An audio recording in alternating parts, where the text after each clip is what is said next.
বন্ধুরা, যদি আপনারা ছাদ বাগান করেন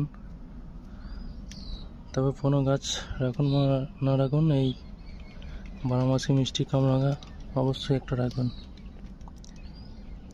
মানে কোনো গাছে ফল থাকুক না থাকুক, ফুল থাকুক না থাকুক, এই গাছে থাকবে। ছোট গাছ দেখছেন, এটা 1 বছরের গাছ, 1.5 বছর হবে। এই দেখুন, পুরনো ফল এগুলো হারভেস্ট করার মতো হয়ে গেছে। নতুন ফল এগুলো নতুন, এগুলো একটু পুরনো। এই দেখুন, আবার ফুল এসছে, আবার ফল সেট হচ্ছে। এই দেখুন, যারা ছাদ বাগানি তারা অবশ্যই এই ফলটা রাখবেন। আজকে আমরা কিছু ফল হারভেস্ট করব এই গাছটার। এই গাছগুলো পুরনো হয়ে গেছে, পুরনো ফলগুলো আমরা কিছু হারভেস্ট করব।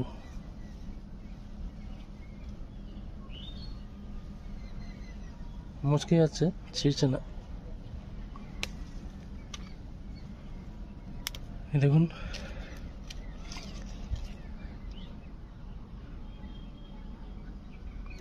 তো আপনারা অবশ্যই এই গাছ একটা আপনার ছাদ বাগানে করুন। ধন্যবাদ ভিডিওটা দেখার জন্য। ভালো লাগলে সাবস্ক্রাইব করুন।